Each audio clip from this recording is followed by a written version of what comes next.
당신이 사랑했다고 믿었던 그 감정, 그것은 당신의 것이 아니었다.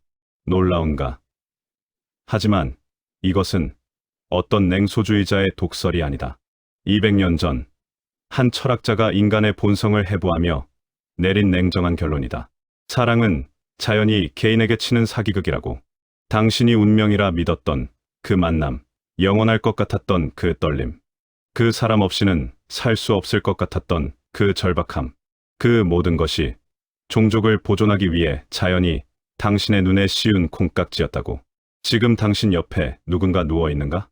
아니면 빈 침대의 차가움을 느끼고 있는가? 어느 쪽이든 당신은 이미 알고 있을 것이다.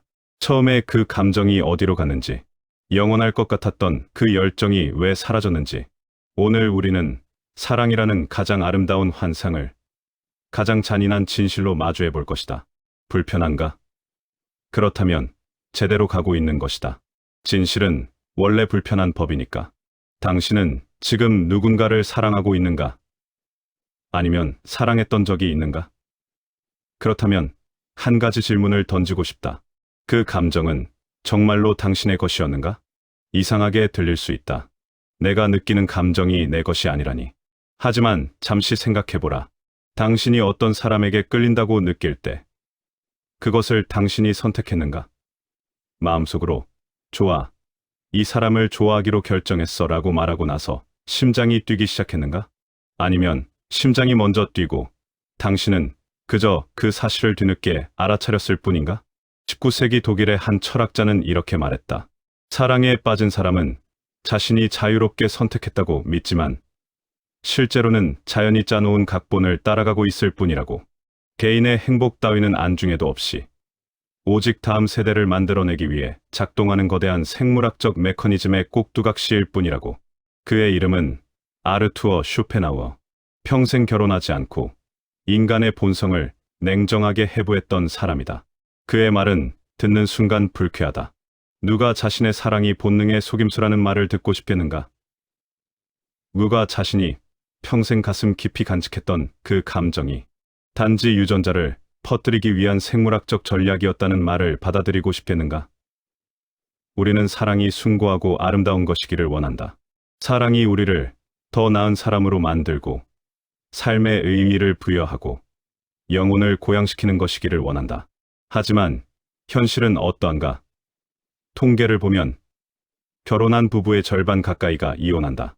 이혼하지 않은 부부 중에서도 진정으로 행복하다고 말하는 비율은 그리 높지 않다. 사랑으로 시작한 관계가 시간이 지나면 무관심으로, 때로는 증오로 변하는 것을 우리는 수없이 목격한다. 처음에 이 사람이 내 운명의 상대라고 확신했던 그 감정은 어디로 갔는가? 영원할 것 같았던 그 떨림은 왜 사라졌는가? 쇼펜하우어는 이런 현상을 보고 냉정하게 결론 내렸다. 사랑의 열정은 처음부터 영원하도록 설계되지 않았다고. 그것은 두 사람을 끌어당겨 짝짓기를 하게 만들고 아이가 어느 정도 자랄 때까지만 관계를 유지시키는 임시 접착제일 뿐이라고. 종족 보존이라는 목적이 달성되면 그 접착력은 자연스럽게 약해진다고. 잔인하게 들리는가? 하지만 주변을 둘러보라. 그의 말이 완전히 틀렸다고 할 수 있는가? 물론 예외는 있다. 평생을 함께하며 깊은 애정을 유지하는 부부들도 분명 존재한다. 하지만 그들조차도 인정한다. 처음에 그 불타는 열정은 사라졌다고. 대신 다른 종류의 감정이 그 자리를 차지했다고. 편안함, 동료애, 오랜 시간 함께한 사람만이 나눌 수 있는 친밀감 같은 것들. 이것들도 분명 가치 있는 감정이다. 하지만 처음 사랑에 빠졌을 때 우리가 느꼈던 그것과는 다르다. 완전히 다르다. 그렇다면 질문은 이것이다. 우리가 사랑이라고 부르는 그 감정의 정체는 무엇인가? 정말로 쇼펜하우어의 말처럼 자연이 개인에게 치는 사기극인가? 아니면 그것을 넘어서는 무언가가 있는가? 그리고 더 중요한 것은 그 진실을 안다는 것이 우리의 삶에 어떤 의미를 가지는가? 환상이 깨지면 우리는 더 불행해지는가? 아니면 오히려 더 자유로워지는가? 프랑스의 철학자 블레즈 파스칼은 이렇게 말했다. 마음에는 이성이 알지 못하는 이유들이 있다. 사랑을 변호하는 말처럼 들린다. 하지만 파스칼의 이 문장을 다르게 해석할 수도 있다. 마음이 이성과 다른 이유로 작동한다는 것은 마음이 우리의 의식적인 통제 밖에 있다는 뜻이기도 하다. 우리가 왜 어떤 사람에게 끌리는지, 왜 사랑하는지, 그 이유를 우리 스스로도 정확히 알지 못한다. 그렇다면 그 알지 못하는 이유를 만든 것은 누구인가? 현대 심리학과 뇌과학은 쇼펜하우어에게 유리한 증거들을 제시한다. 사랑에 빠졌을 때 우리의 뇌에서는 도파민, 옥시토신, 세로토닌 같은 신경전달 물질들이 폭발적으로 분비된다. 이것들이 우리에게 행복감, 집착, 상대방과의 유대감을 느끼게 만든다. 흥미로운 것은 이런 화학적 반응이 대략 2년에서 3년 정도 지속된다는 점이다. 그 이후에는 분비량이 급격히 줄어든다. 왜 하필 2년에서 3년인가? 생물학자들은 말한다. 그것이 인간의 아이가 걸음마를 떼고 어느 정도 독립적으로 움직일 수 있게 되는 시기라고. 우연일까? 쇼펜하우어는 이렇게 말했다. 자연은 개인을 속여서 종족의 목적을 달성한다. 사랑이라는 환상을 심어주어 남녀를 결합시키고 그 환상이 더 이상 필요 없어지면 가차없이 거두어간다. 19세기에 뇌과학도 없이 오직 관찰과 사유만으로 그는 이 메커니즘을 꿰뚫어 보았다. 하지만 오늘 우리가 할 이야기는 단순히 사랑을 비난하거나 냉소하는 것이 아니다. 쇼펜하우어의 통찰을 출발점으로 삼되 그것을 넘어서는 지점을 함께 찾아보려 한다. 왜냐하면 사랑이 본능의 산물이라는 것을 안다고 해서 그 감정 자체가 무의미해지는 것은 아니기 때문이다. 중요한 것은 환상과 현실을 구분하는 것이다.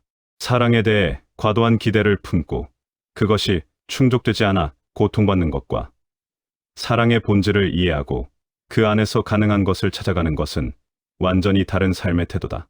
오늘 우리는 불편한 질문들을 던질 것이다. 왜 우리는 사랑에 빠지는가? 왜 그 사랑은 변하는가? 결혼이란 무엇인가? 행복한 결혼은 가능한가? 그리고 이 모든 것을 안다는 것이 우리를 더 자유롭게 만드는가? 아니면 더 냉소적으로 만드는가? 쇼펜하우어와 함께 때로는 그를 넘어서면서 우리는 사랑이라는 인간의 가장 강렬한 감정을 해부해 볼 것이다. 준비되었는가? 그렇다면 이제 시작해보자. 먼저 사랑에 빠진다는 것이 정확히 무엇을 의미하는지부터 살펴보자. 사랑에 빠진다는 표현을 생각해보라. 빠진다는 말. 우리는 구덩이에 빠지고, 함정에 빠지고, 늪에 빠진다.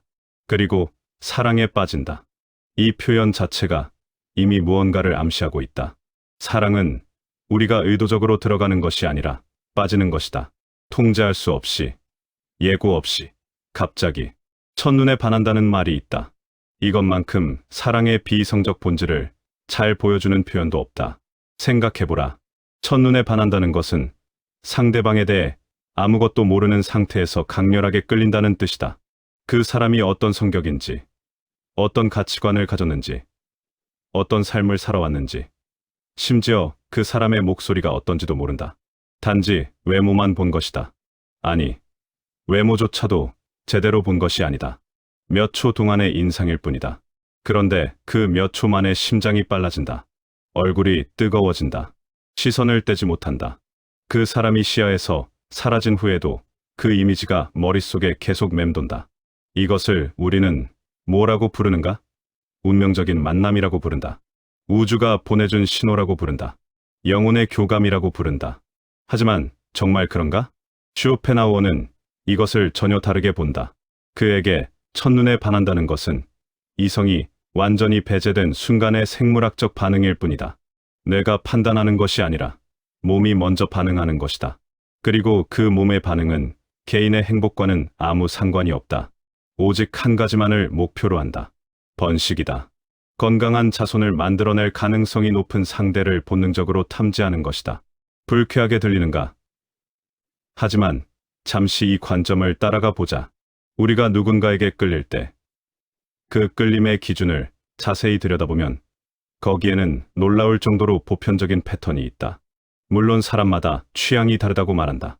누구는 키 큰 사람을 좋아하고, 누구는 유머 있는 사람을 좋아하고, 누구는 지적인 사람을 좋아한다고 말한다. 하지만 그 다양성 아래에는 일정한 규칙이 깔려 있다. 대체로 사람들은 건강해 보이는 사람에게 끌린다. 이것은 너무나 당연해서 언급할 필요조차 없어 보인다. 하지만 왜 건강해 보이는 사람에게 끌리는가? 의식적으로 저 사람은 건강해 보이니까 좋은 유전자를 가졌을 거야 라고 생각해서 끌리는 것이 아니다. 그냥 끌린다. 자연스럽게, 자동적으로. 윤기 나는 피부, 맑은 눈동자, 탄력 있는 몸. 이런 것들은 모두 건강의 신호다. 그리고 건강은 좋은 유전자의 신호다. 균형 잡힌 얼굴에 대한 선호도 비슷하다. 심리학자들은 수많은 실험을 통해 증명했다. 좌우 대칭적인 얼굴이 더 매력적으로 느껴진다고. 왜 그런가? 얼굴의 대칭성은 발달 과정에서 유전적 결함이 없었다는 신호다. 질병이나 돌연변이가 있으면 얼굴의 대칭성이 깨진다.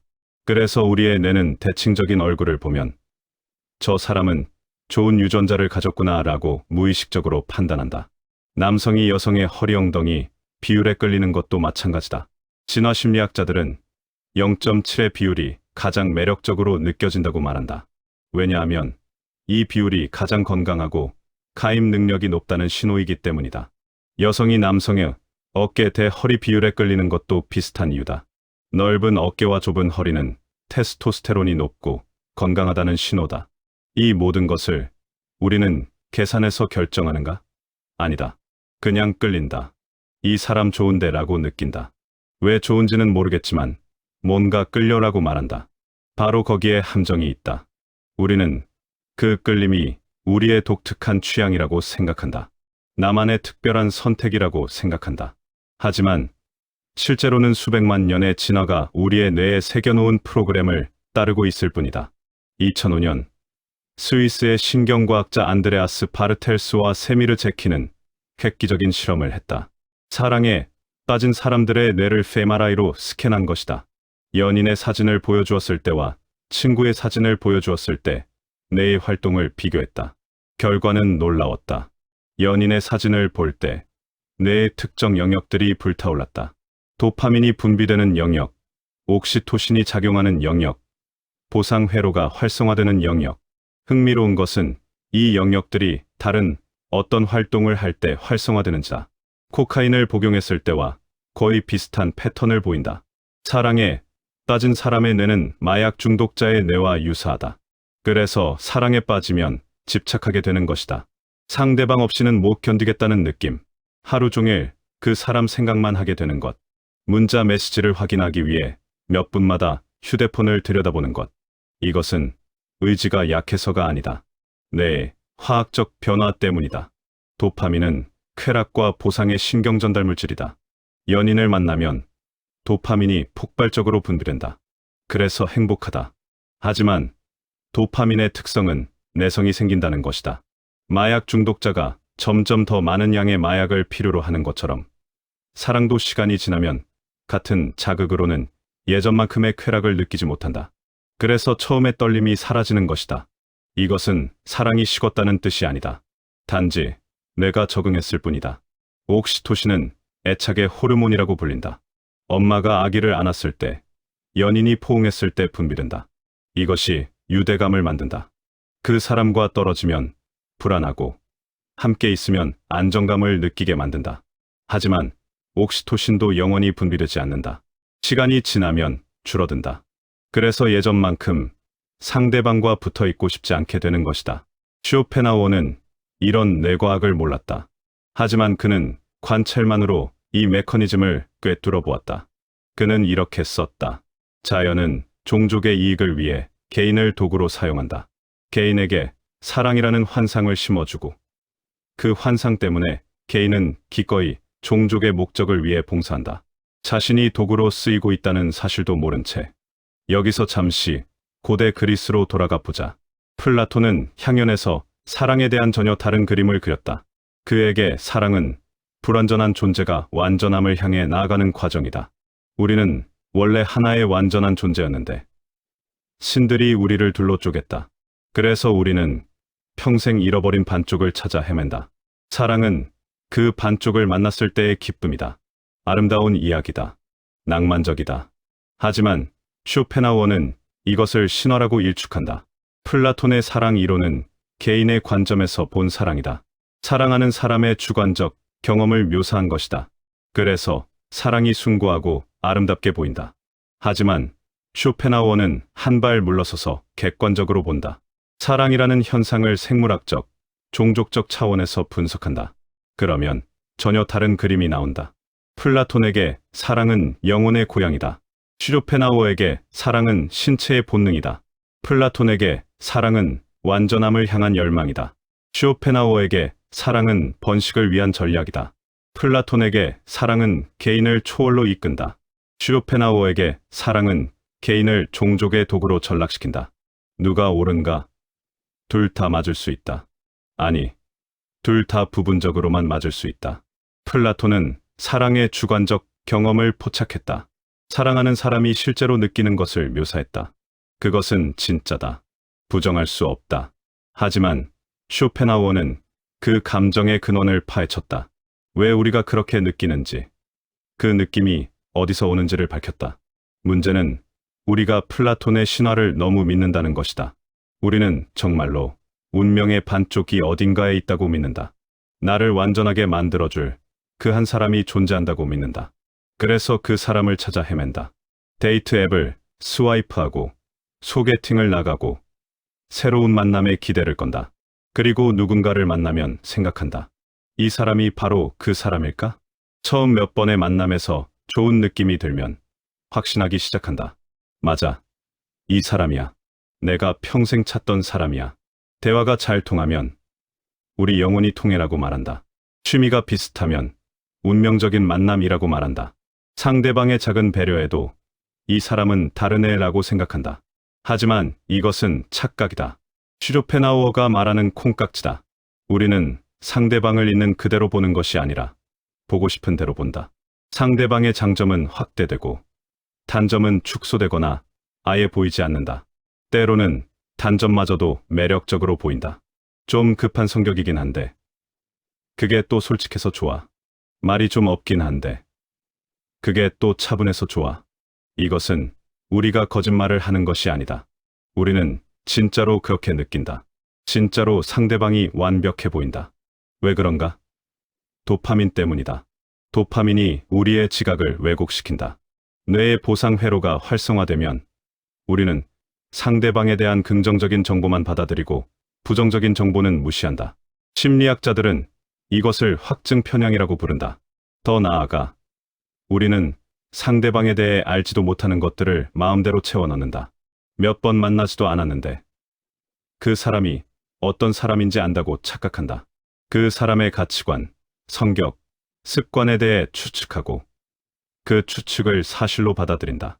그리고 대부분의 경우 우리는 긍정적으로 추측한다. 이 사람은 분명히 착할 거야. 이 사람은 분명히 책임감이 강할 거야. 이 사람과는 문제가 생겨도 잘 해결할 수 있을 거야. 왜 이렇게 비현실적인 환상을 품는가? 쇼펜하우어의 답은 명확하다. 자연이 그렇게 만들었기 때문이다. 만약 우리가 처음부터 상대방을 객관적으로 본다면 관계가 시작되지 않을 것이다. 모든 사람에게는 단점이 있다. 모든 관계에는 어려움이 따른다. 냉정하게 따지면 혼자 사는 것이 더 편하다. 하지만 그렇게 되면 종족이 번식하지 못한다. 그래서 자연은 콩깍지를 씌운다. 상대방이 실제보다 훨씬 좋아 보이게 만든다. 그래서 우리가 이 사람과 함께하면 행복할 거야 라고 믿게 만든다. 그리고 그 믿음이 충분히 강해지면 우리는 행동한다. 고백한다. 사귄다. 결혼한다. 아이를 낳는다. 자연의 목적이 달성되는 것이다. 그런데 그 과정에서 개인은 어떻게 되는가? 개인의 행복은 쇼펜하우어는 말한다. 자연은 개인의 행복 따위에는 관심이 없다고. 중요한 것은 종족의 지속이다. 개인은 그저 도구일 뿐이다. 냉혹하게 들린다. 하지만 주변을 둘러보라. 얼마나 많은 사람들이 사랑으로 시작해서 불행으로 끝나는가? 얼마나 많은 사람들이 이 사람과 함께하면 행복할 거야 라고 믿고 결혼했다가 몇 년 후 왜 이 사람과 결혼했을까라고 후회하는가? 처음의 확신은 어디로 갔는가? 그 사람이 완벽해 보였던 그때의 느낌은 어디로 갔는가? 콩깍지가 벗겨진 것이다. 도파민 수치가 정상으로 돌아온 것이다. 뇌의 보상 회로가 진정된 것이다. 그제야 우리는 상대방을 있는 그대로 본다. 그리고 깨닫는다. 이 사람도 그냥 평범한 사람이라는 것을. 장점도 있고 단점도 있는, 때로는 짜증나고 때로는 이기적인, 완벽하지 않은 한 인간이라는 것을. 그 깨달음의 순간이 쓰라리다. 왜냐하면 우리는 속았다고 느끼기 때문이다. 상대방이 나를 속인 것 같다. 처음에는 그렇지 않았잖아. 하지만 진실은 더 복잡하다. 상대방이 당신을 속인 것이 아니다. 자연이 당신을 속인 것이다. 더 정확히 말하면 당신의 뇌가 당신을 속인 것이다. 그렇다면 우리는 어떻게 해야 하는가? 사랑에 빠지지 말아야 하는가? 콩깍지를 거부해야 하는가? 쇼펜하우어의 대답을 듣기 전에 먼저 더 깊이 들어가 보자.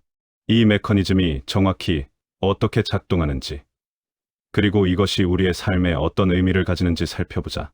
쇼펜하우어의 철학을 이해하려면 먼저 그의 가장 중요한 개념 하나를 알아야 한다. 바로 생의 의지다. 독일어로 will zum Leben. 이것은 단순한 생존 본능이 아니다. 훨씬 더 근원적이고 강력한 힘이다.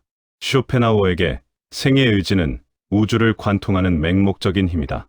이성도 없고 목적도 없이 그저 살아남으려 하고 번식하려 하는 근원적 충동이다. 이 생의 의지는 모든 생명체를 관통한다. 풀 한 포기가 콘크리트 틈새를 뚫고 올라오는 것, 연어가 폭포를 거슬러 올라가는 것, 거미줄에 걸린 파리가 필사적으로 몸부림치는 것, 이 모든 것이 생의 의지의 표현이다. 그리고 인간도 예외가 아니다. 아니, 인간에게서 생의 의지는 가장 복잡하고 교묘한 형태로 나타난다. 사랑은 바로 이 생의 의지가 인간에게 입힌 가장 정교한 가면이다. 생의 의지의 궁극적 목표는 무엇인가? 계속 살아남는 것이다. 개체로서가 아니라 종으로서. 개체는 죽는다. 하지만 종은 계속된다. 어떻게? 번식을 통해서다. 그래서 생의 의지는 개체에게 번식하고 싶다는 욕망을 심어놓는다. 하지만 직접적으로 번식하고 싶다고 말하지 않는다. 대신 사랑하고 싶다고 속삭인다. 여기서 핵심적인 질문이 생긴다. 생의 의지는 누구의 의지인가? 나의 의지인가? 아니면 나를 통해 작용하는 어떤 더 큰 힘의 의지인가? 쇼펜하우어는 후자라고 답한다. 우리가 내가 원한다고 생각하는 것들 중 상당수는 실제로는 생의 의지가 우리로 하여금 원하게 만드는 것이다. 우리는 주인공이라고 생각하지만 실제로는 배우다. 생의 의지가 쓴 각본을 연기하는 배우. 이것은 자유의지에 대한 심각한 도전이다. 나는 정말로 자유롭게 선택하는가? 아니면 내가 선택한다고 착각하도록 프로그램되어 있을 뿐인가? 사랑의 경우를 보면 후자 쪽에 무게가 실린다. 당신이 누군가를 사랑하기로 결정했는가? 아니다. 어느 순간 그냥 사랑하고 있었다. 당신이 그 사람에게 끌리기로 선택했는가? 아니다. 그냥 끌렸다. 이성이 개입할 여지가 없었다. 19세기 말 지그문트 프로이트가 등장했을 때 그는 쇼펜하우어의 생의 의지와 놀라울 정도로 유사한 개념을 제시했다. 리비도, 성적 에너지. 프로이트에게 리비도는 인간 행동의 근원적 동력이다. 우리가 하는 거의 모든 것이 리비도와 연결되어 있다. 예술도, 일도, 심지어 종교도 본질적으로는 성적 에너지에 승화된 형태라고 그는 주장했다. 쇼펜하우어와 프로이트의 차이는 뉘앙스에 있다. 쇼펜하우어의 생의 의지는 더 형이상학적이다. 우주적 차원의 맹목적 힘이다. 프로이트의 리비도는 더 생물학적이고 개인적이다. 하지만 핵심은 같다. 인간은 자신이 생각하는 것만큼 이성적이지 않다는 것. 우리의 행동 대부분은 의식하지 못하는 힘에 의해 추동된다는 것. 프로이트는 한 걸음 더 나아간다. 그는 이렇게 말한다.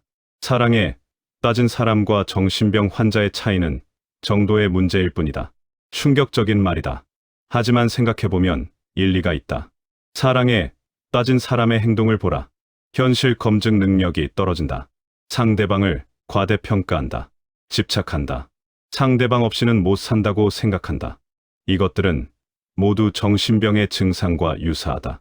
물론 프로이트는 사랑을 병리로 치부하지는 않았다. 그는 이것을 정상적인 발달 과정의 일부로 보았다. 하지만 그가 지적한 것은 분명하다. 사랑은 이성의 영역이 아니라는 것. 사랑은 무의식의 영역이고 본능의 영역이고 통제할 수 없는 충동의 영역이라는 것. 20세기 후반 리처드 도킨스가 이기적 유전자를 출간했을 때 그는 쇼펜하우어의 통찰을 유전학의 언어로 번역했다. 도킨스의 핵심 주장은 이것이다. 우리는 유전자의 생존 기계일 뿐이다.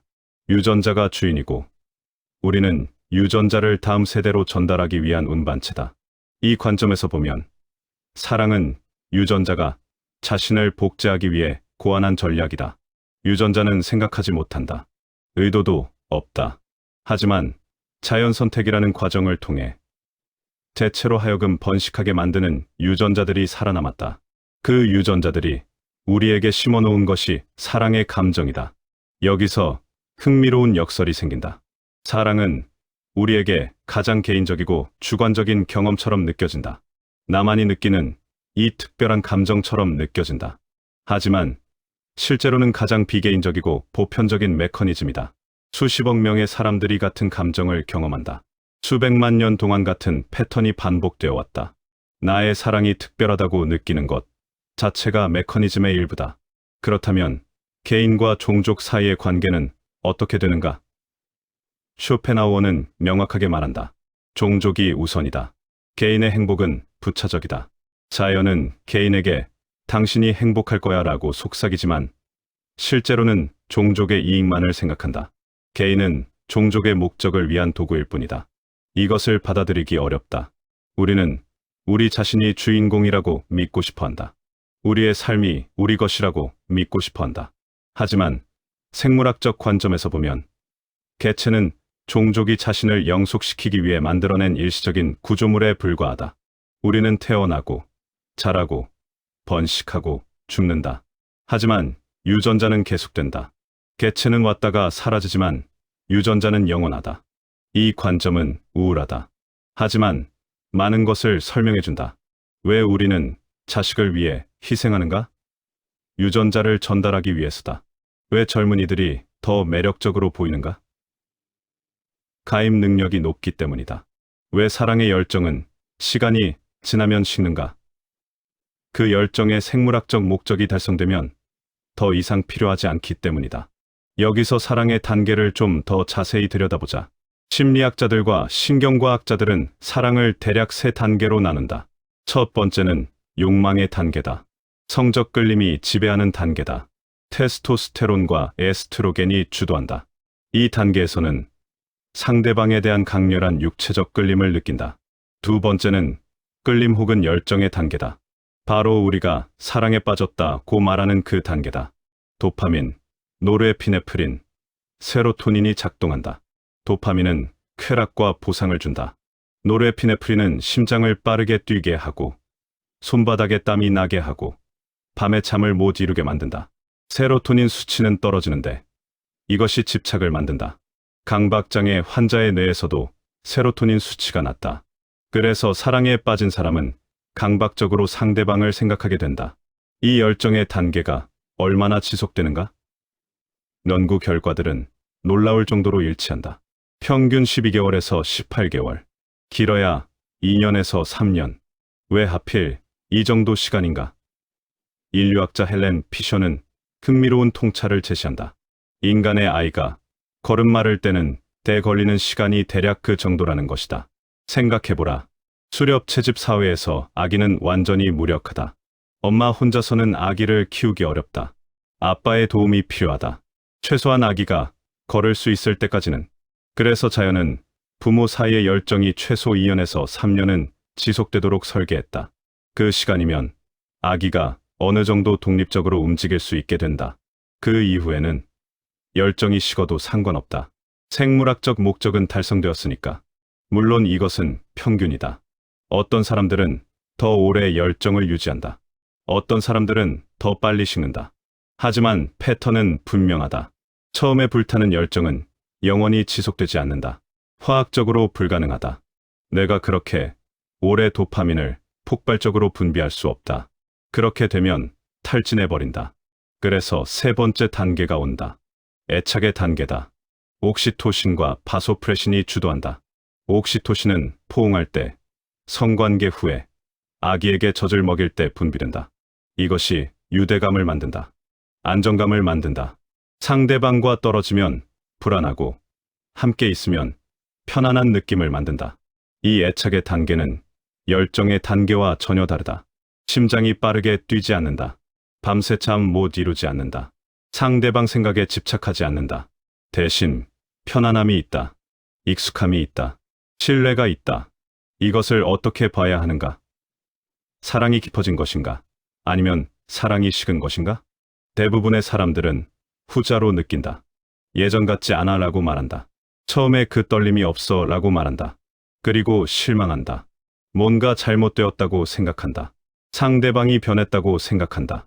혹은 자신의 사랑이 진짜가 아니었다고 생각한다.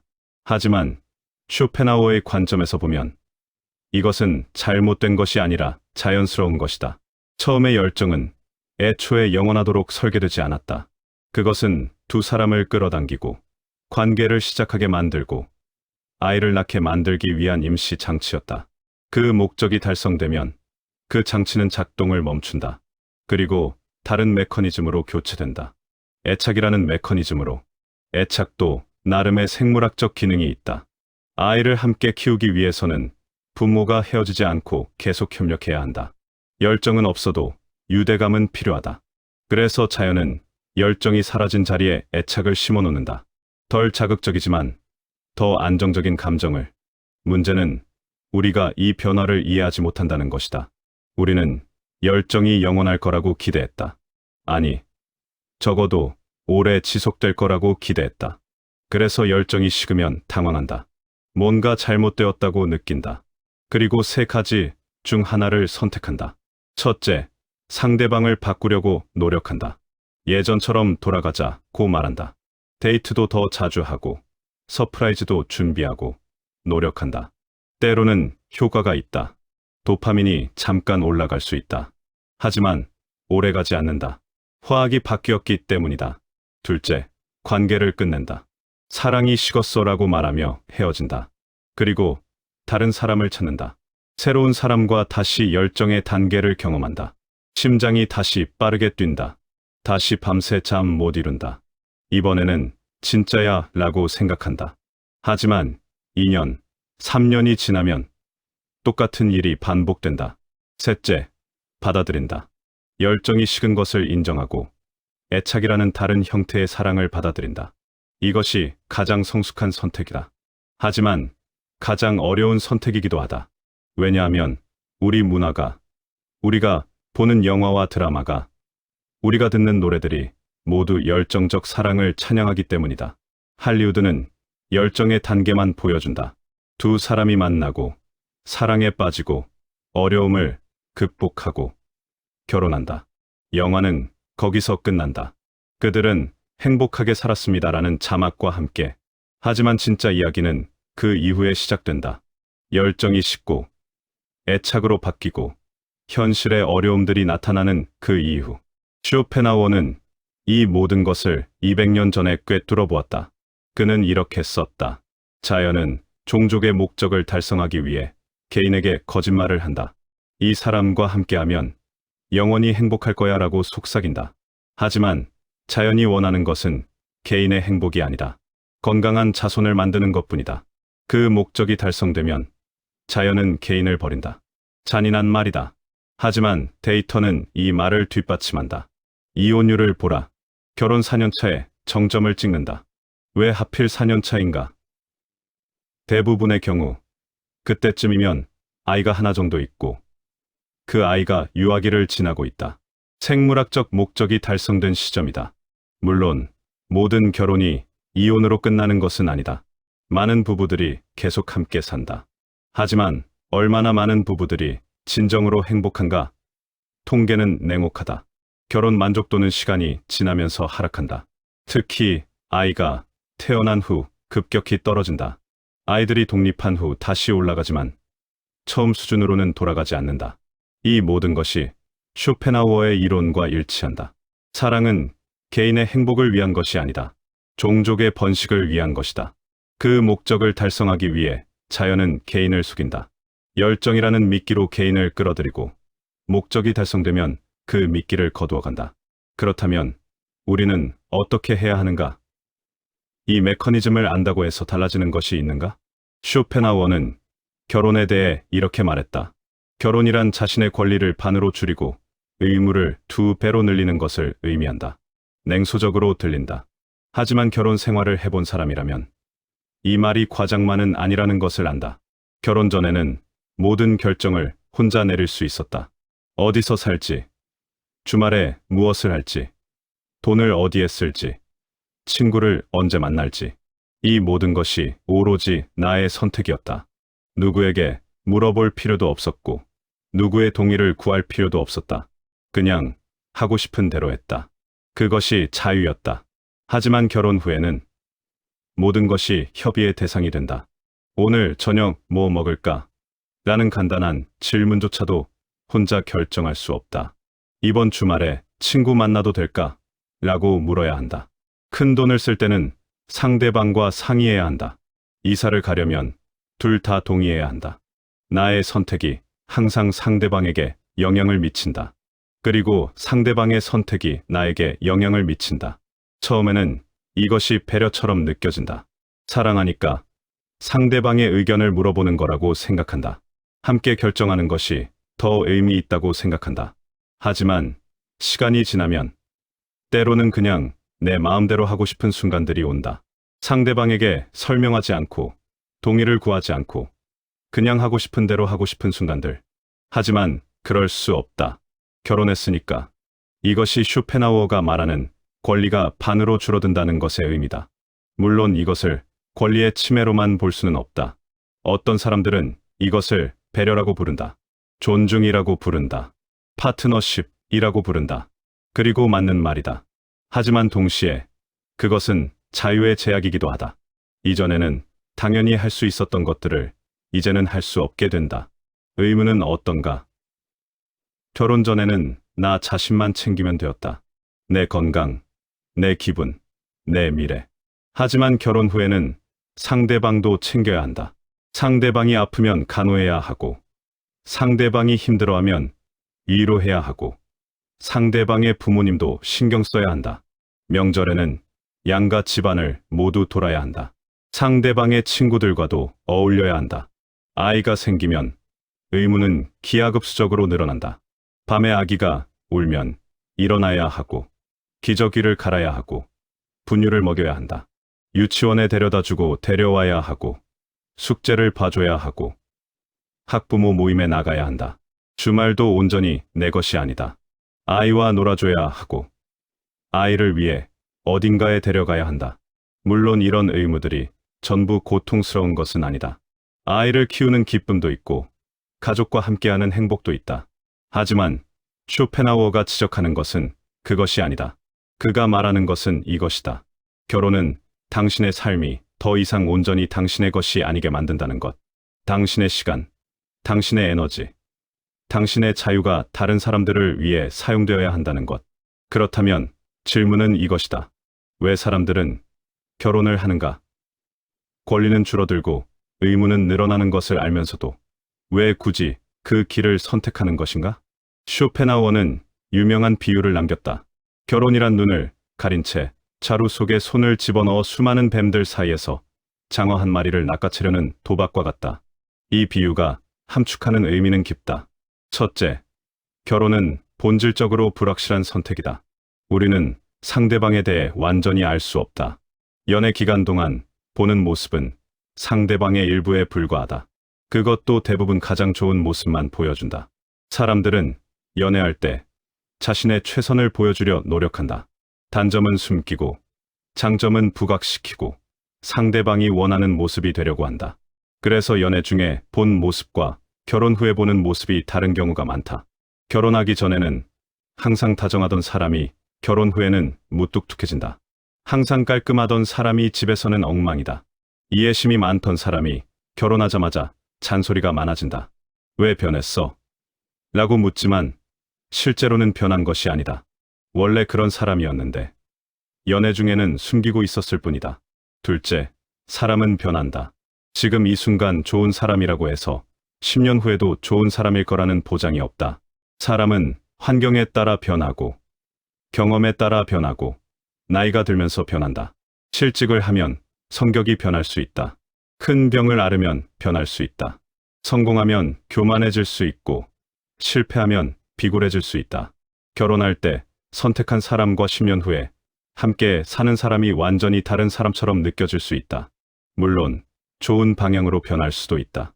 더 성숙해지고 더 이해심이 깊어지고 더 배려심이 많아질 수 있다. 하지만 나쁜 방향으로도 변할 수 있다. 그것을 미리 알 수 있는 방법은 없다. 셋째, 운의 요소가 크다. 아무리 신중하게 선택해도 아무리 오래 사귀어봐도 결국은 모르는 것이 더 많다. 결혼은 불완전한 정보를 가지고 내리는 중대한 결정이다. 그래서 도박이다. 그런데 이 도박의 확률은 어떤가? 쇼펜하우어의 비유를 따르면 자루 속에는 뱀이 훨씬 많고 장어는 극소수다. 다시 말해, 행복한 결혼을 할 확률보다 불행한 결혼을 할 확률이 훨씬 높다는 뜻이다. 비관적인 전망이다. 하지만 통계를 보면 아주 틀린 말도 아니다. 한국의 이혼율은 어떤가? 최근 통계를 보면 결혼한 부부의 약 40%가 이혼한다. 둘 중 하나는 이혼으로 끝난다는 뜻이다. 그렇다면 이혼하지 않은 60%는 모두 행복한가? 그것도 아니다. 이혼하지 않았다고 해서 행복한 것은 아니다. 경제적 이유로, 아이들 때문에, 체면 때문에, 혹은 그냥 익숙해서 함께 사는 부부들도 많다. 실제로 결혼 만족도를 조사한 연구들을 보면 시간이 지나면서 만족도가 하락한다. 유자형 곡선을 그린다. 신혼 초에는 높다. 하지만 아이가 태어나면서 급격히 떨어진다. 육아의 부담, 수면 부족, 경제적 압박, 부부 간 대화 시간 감소. 이 모든 것이 만족도를 떨어뜨린다. 아이들이 사춘기를 겪을 때 최저점을 찍는다. 아이들이 독립한 후 다시 약간 올라가지만 신혼 때만큼 높지는 않다. 그렇다면 왜 사람들은 이 도박을 하는가? 쇼펜하우어의 답은 명확하다. 콩깍지 때문이다. 사랑에 빠졌을 때 우리는 상대방이 장어라고 확신한다. 수많은 뱀들 사이에서 내가 고른 것은 분명히 장어라고 믿는다. 다른 사람들은 뱀을 잡을 수 있어도 나만은 장어를 잡았다고 믿는다. 그 확신은 어디서 오는가? 도파민 때문이다. 사랑의 화학이 우리의 판단력을 크게 만든다. 객관적으로 보면 상대방에게도 분명히 단점이 있고 문제가 있는데 그것을 보지 못하게 만든다. 또는 보더라도 대수롭지 않게 여기게 만든다. 완벽한 사람은 없잖아. 이 정도 단점은 사랑으로 극복할 수 있어. 그래서 자루 속에 손을 집어넣으면서도 자신은 분명히 장어를 잡을 것이라고 확신한다. 우리는 달라. 우리는 진짜 사랑이야. 우리는 평생 행복할 거야. 모든 커플이 이렇게 생각한다. 그리고 그중 절반은 몇 년 안에 이혼한다. 하지만 19세기 덴마크의 철학자 쇠렌 키르케고르는 쇼펜하우어와 전혀 다른 관점을 제시했다. 키르케고르에게 결혼은 도박이 아니라 윤리적 선택이다. 결혼은 두 사람이 서로에게 헌신하기로 의식적으로 결정하는 것이다. 그 헌신이 바로 결혼의 의미다. 키르케고르는 이렇게 말한다. 사랑의 감정은 변할 수 있다. 열정은 식을 수 있다. 하지만 헌신은 감정과 무관하다. 헌신은 의지의 문제다. 나는 이 사람과 평생 함께하기로 선택했다. 감정이 어떻든 상황이 어떻든 나는 이 선택을 지킬 것이다. 이것이 결혼의 윤리적 핵심이다. 키르케고르의 관점에서 보면 쇼펜하우어는 결혼을 너무 피상적으로 본다. 감정의 차원에서만 본다. 사랑의 열정이 식으면 결혼도 끝이라고 생각한다. 하지만 진짜 결혼은 그 이후에 시작된다. 열정이 식은 후에도 서로를 선택하고 서로를 위해 노력하고 서로를 존중하는 것. 그것이 진정한 사랑이다. 흥미로운 대조다. 쇼펜하우어는 결혼을 생물학적 현상으로 본다. 키르케고르는 윤리적 행위로 본다. 쇼펜하우어는 개인이 자연의 도구라고 본다. 키르케고르는 개인이 자유로운 선택의 주체라고 본다. 누가 옳은가? 아마도 둘 다 부분적으로 옳을 것이다. 결혼에는 분명히 생물학적 측면이 있다. 우리가 누군가에게 끌리고 사랑에 빠지고 함께하고 싶어지는 것. 이것은 본능적이고 자동적이다. 하지만 동시에 윤리적 측면도 있다. 상대방과 함께 살기로 의식적으로 선택하고 그 선택을 지키기 위해 노력하는 것. 이것은 의지적이고 도덕적이다. 문제는 대부분의 사람들이 전자만 생각한다는 것이다. 사랑의 감정만 생각한다. 이 사람과 함께하면 행복할 것 같아라는 느낌만 믿는다. 하지만 그 느낌은 변한다. 반드시 변한다. 그때 어떻게 할 것인가? 헤어질 것인가? 아니면 새로운 차원의 관계를 만들어갈 것인가? 러시아의 대문호 레프 톨스토이는 안나 카레니나를 이렇게 시작한다. 행복한 가정은 모두 비슷하지만 불행한 가정은 제각기 다른 이유로 불행하다. 이 문장은 결혼에 대한 깊은 통찰을 담고 있다. 행복한 결혼은 공통점이 있다. 서로를 존중하고 소통하고 배려하고 신뢰한다. 갈등이 생기면 대화로 풀고 문제가 생기면 함께 해결한다. 이런 관계는 드물지만 존재한다. 그리고 그들은 비슷한 방식으로 관계를 만들어간다. 하지만 불행한 결혼은 천차만별이다. 어떤 부부는 소통이 안 되어 불행하고, 어떤 부부는 경제적 문제로 불행하고, 어떤 부부는 외도 때문에 불행하고, 어떤 부부는 성격 차이 때문에 불행하다. 어떤 부부는 시댁 문제로, 어떤 부부는 자녀, 교육관 차이로, 어떤 부부는 가치관 충돌로 불행하다. 톨스토이 자신의 결혼 생활도 불행했다. 그는 소피아 톨스타야와 결혼했는데 처음 몇 년은 행복했다고 한다. 하지만 시간이 지나면서 둘 사이의 갈등이 깊어졌다.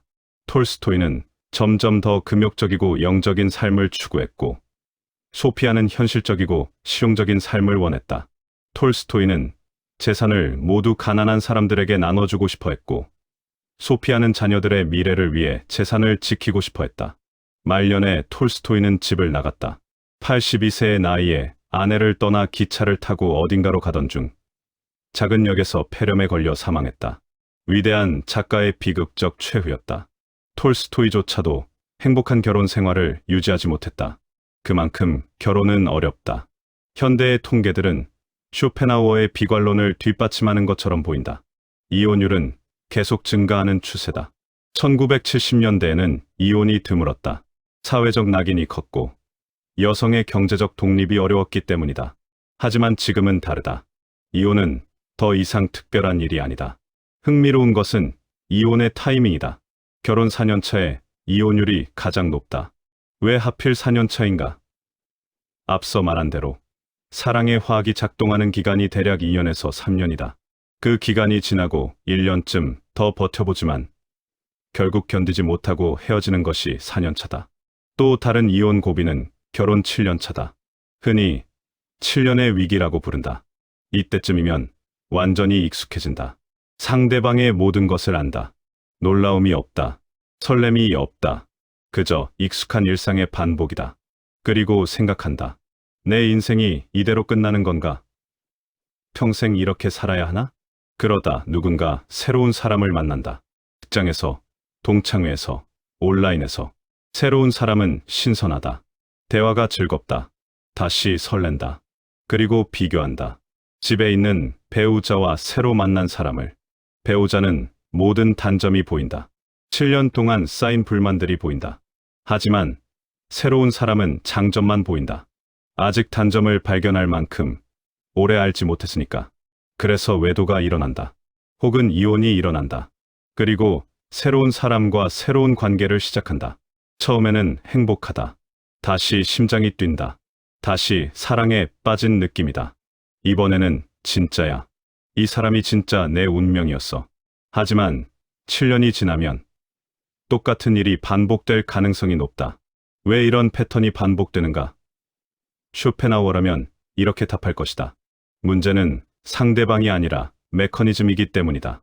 누구와 결혼하든 처음에 열정은 식는다. 콩깍지는 벗겨진다. 환상은 깨진다. 상대방을 바꾼다고 해서 달라지는 것은 없다. 다만 같은 과정을 처음부터 다시 겪을 뿐이다. 그렇다면 대체 왜 사람들은 결혼을 하는가?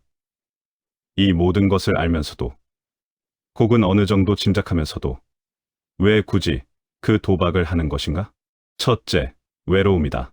인간은 사회적 동물이다. 혼자서는 행복할 수 없도록 설계되어 있다. 혼자 있으면 외롭다. 그 외로움은 단순한 감정이 아니라 거의 물리적인 고통에 가깝다. 밤에 혼자 잠들 때, 아플 때 돌봐줄 사람이 없을 때, 기쁜 일이 있어도 함께 나눌 사람이 없을 때, 그 외로움이 견디기 어렵다. 둘째, 사회적 압력이다. 일정 나이가 되면 주변에서 묻는다. 결혼은 언제 해? 좋은 사람 없어? 혼자 살 거야? 이런 질문들이 압박이 된다. 결혼하지 않으면 뭔가 문제가 있는 사람처럼 취급받는다. 물론 요즘은 예전보다 나아졌지만 여전히 압력은 존재한다. 셋째, 아이다. 많은 사람들이 아이를 원한다. 아이를 키우는 기쁨, 가족을 이루는 것에 대한 욕구. 물론 요즘은 결혼하지 않고도 아이를 가질 수 있지만 여전히 대부분의 사람들은 결혼이 아이를 갖기 위한 전제 조건이라고 생각한다.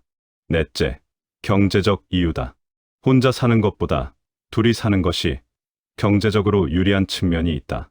집값, 생활비를 나눌 수 있다. 맞벌이를 하면 경제적으로 더 안정적이다. 하지만 이 모든 이유들 아래에는 쇼펜하우어가 지적한 그 근본적인 힘이 작동한다.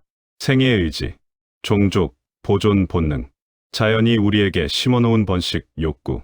우리는 이성적인 이유들을 들먹이지만 실제로는 본능에 이끌려 결혼한다. 콩깍지가 씌워져서 이번에는 다를 거라고, 나는 행복할 거라고 믿으면서. 그래서 쇼펜하우어는 결혼을 도박이라고 부른다. 하지만 이 도박은 특이하다. 대부분의 사람들이 확률이 자기 편이라고 착각하는 도박이다. 그리고 그 착각 자체가 도박판으로 사람들을 끌어들이는 미끼다. 콩깍지가 벗겨지는 순간은 언제 오는가? 대부분의 경우 그것은 갑작스럽지 않다. 서서히 조금씩 온다. 어느 날 아침 일어났는데 갑자기 상대방이 다르게 보이는 것이 아니다. 오히려 수백 번의 작은 순간들이 쌓여서 어느 날 문득 깨닫는 것이다. 아, 이 사람이 내가 생각했던 그런 사람은 아니구나. 처음에는 사소한 것들이다. 양말을 벗어놓는 습관, 식사 후에 설거지를 미루는 것, 말투가 조금 거친 것. 처음에는 뭐 이런 것쯤이야 라고 생각한다. 사랑하니까 이해할 수 있다고 생각한다. 오히려 그런 작은 단점들이 인간적으로 느껴지기도 한다.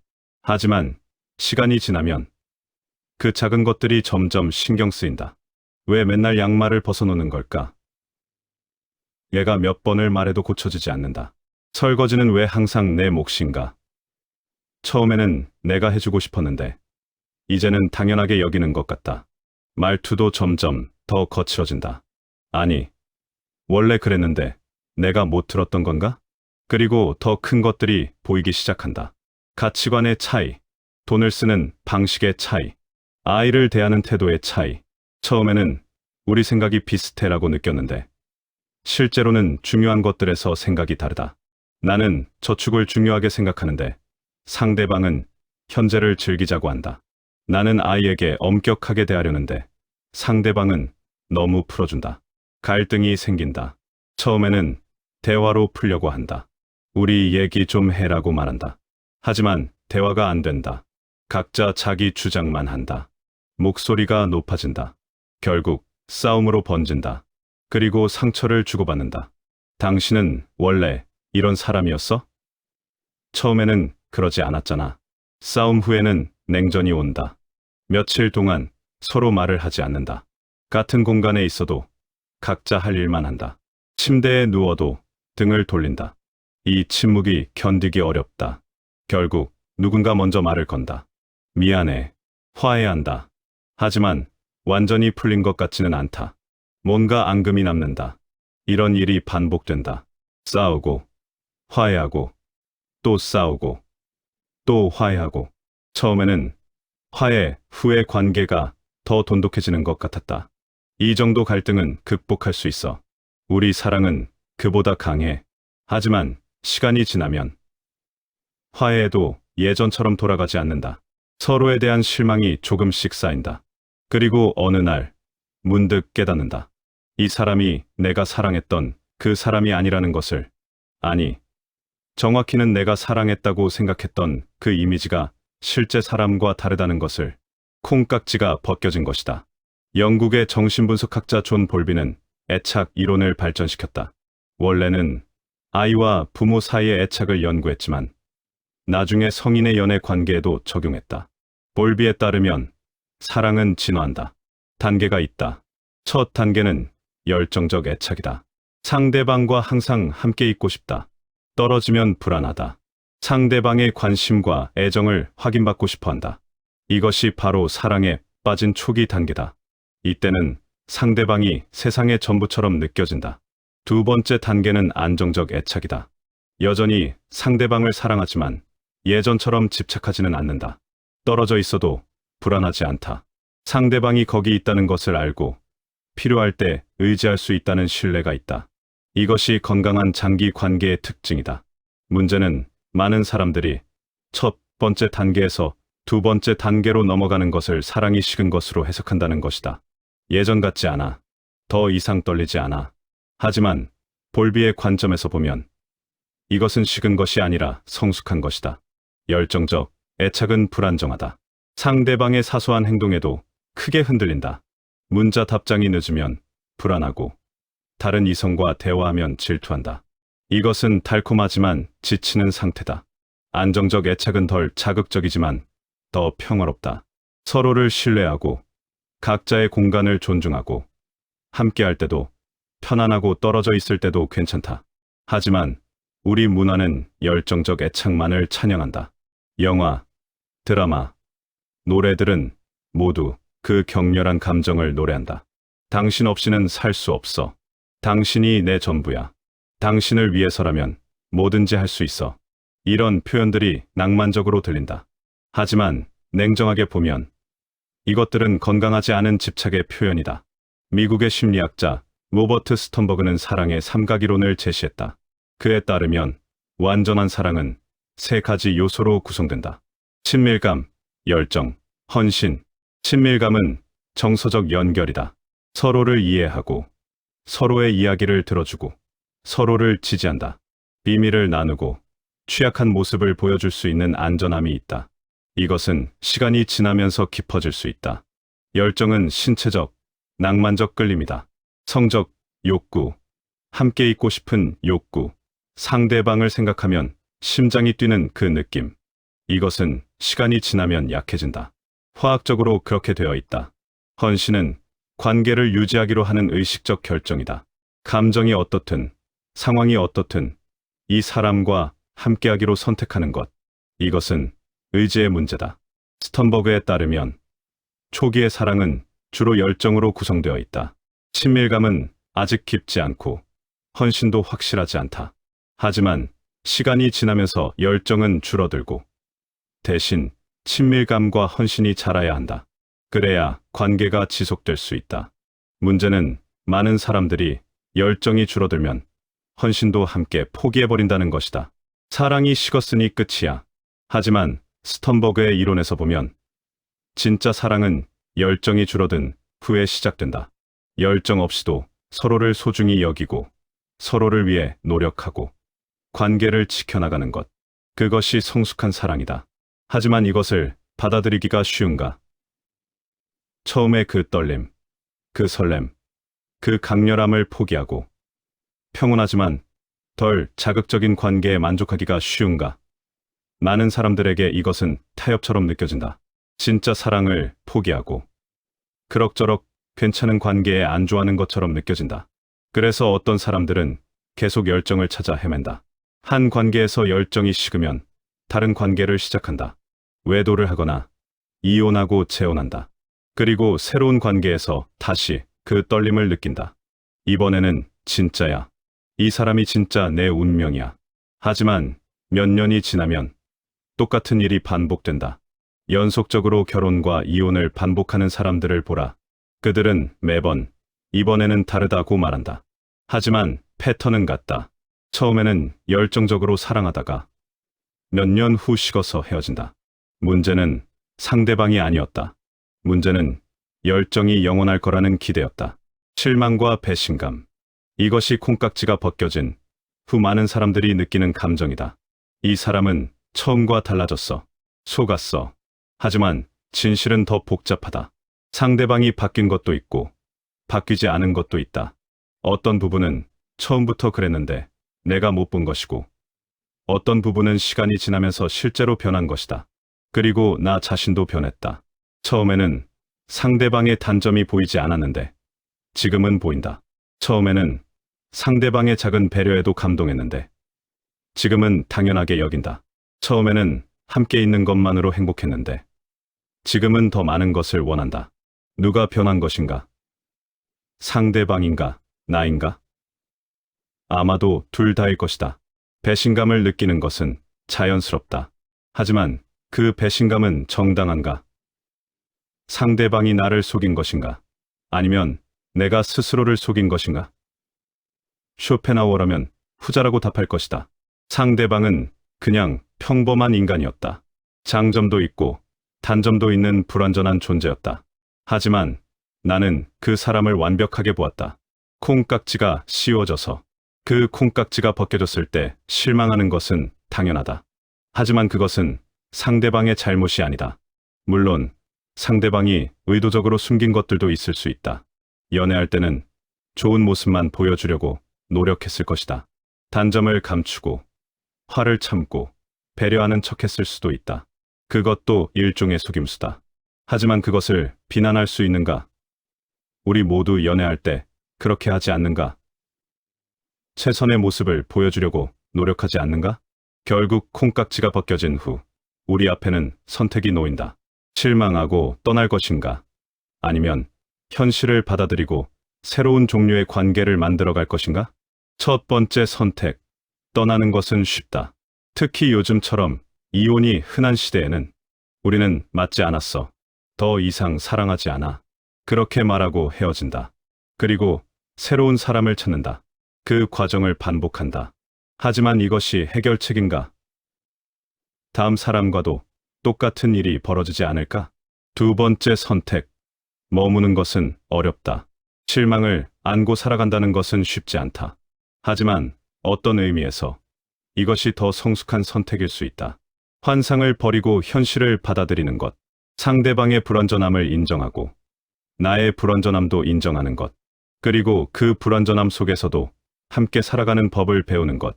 하지만 여기서 중요한 질문이 생긴다. 이것은 정말 사랑인가? 아니면 그냥 타협인가?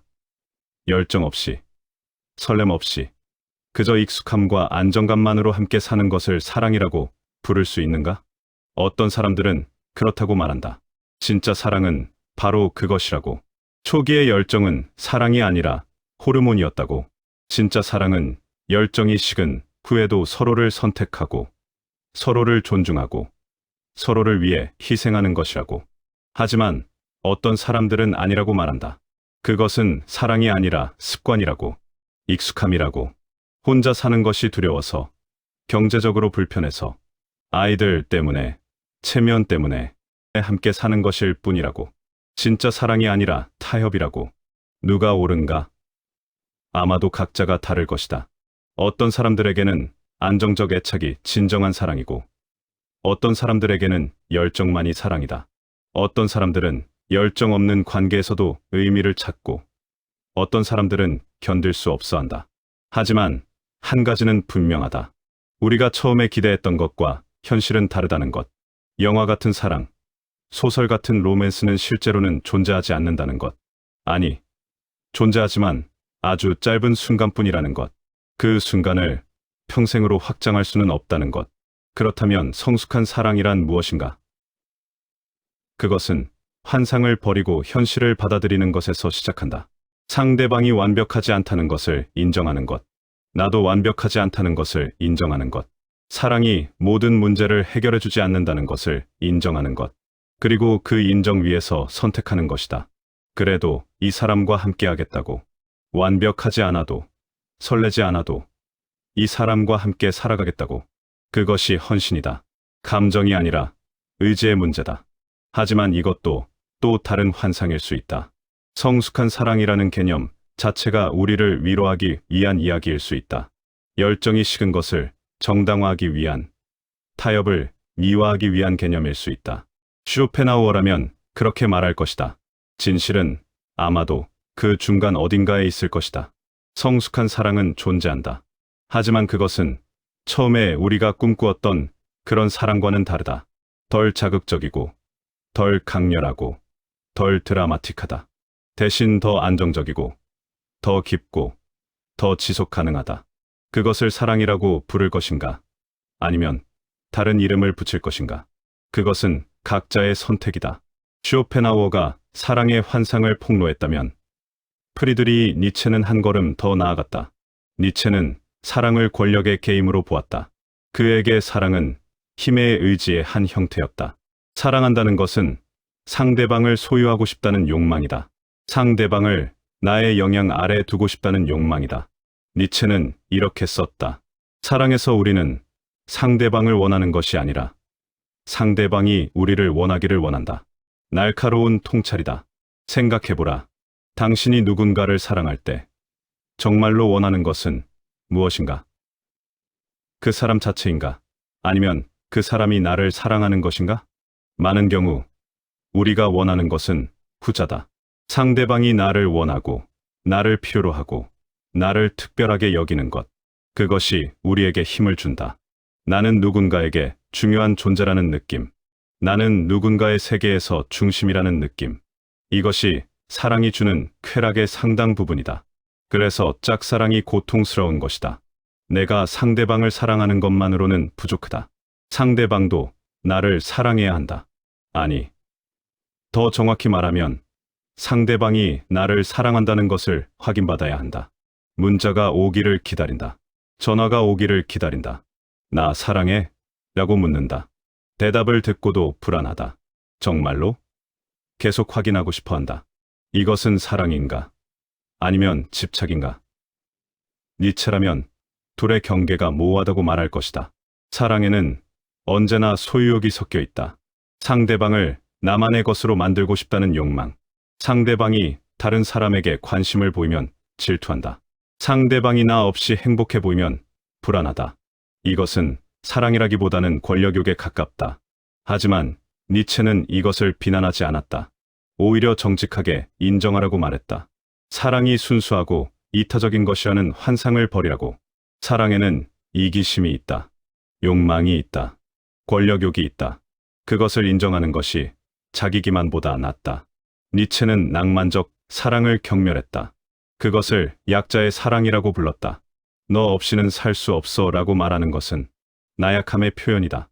진정으로 강한 사람은 상대방에게 의존하지 않는다. 상대방을 원하지만 필요로 하지는 않는다. 함께 있으면 좋지만 혼자여도 괜찮다. 이것은 쇼펜하우어와는 다른 관점이다. 쇼펜하우어는 사랑을 자연의 속임수로 보았다. 개인은 피해자고 자연은 가해자다. 하지만 니체는 개인에게 책임을 묻는다. 당신이 사랑에 빠진 것은 자연 때문만이 아니다. 당신이 약하기 때문이기도 하다. 당신이 혼자 서지 못하기 때문이다. 누군가에게 기대고 싶어 하기 때문이다. 니체의 처방은 무엇인가? 강해져라. 자신의 삶을 스스로 만들어라. 다른 사람에게 의존하지 마라. 그렇게 되면 사랑도 달라진다. 필요해서 우러나는 사랑이 아니라 풍요해서 우러나는 사랑. 당신이 없으면 안 돼가 아니라 당신과 함께하니 더 좋아라는 사랑. 하지만 이런 사랑이 가능한가? 대부분의 사람들은 혼자서는 외롭다. 니체처럼 강한 사람은 드물다. 그리고 니체 자신도 평생 외로웠다. 사랑도 받지 못했고 결혼도 하지 못했다. 말년에는 정신 이상으로 고통받다 죽었다. 그의 철학은 고귀하지만 그의 삶은 행복하지 않았다. 20세기 프랑스의 철학자 장 폴 사르트르는 또 다른 관점을 제시했다. 실존주의적 사랑. 사르트르에게 사랑은 모순이다. 우리는 자유를 원한다. 하지만 동시에 상대방의 자유도 원한다. 내가 상대방을 억지로 사랑하게 만들 수는 없다. 상대방이 자유롭게 나를 선택해야 한다. 그래야 그 사랑이 의미가 있다. 하지만 여기에 문제가 있다.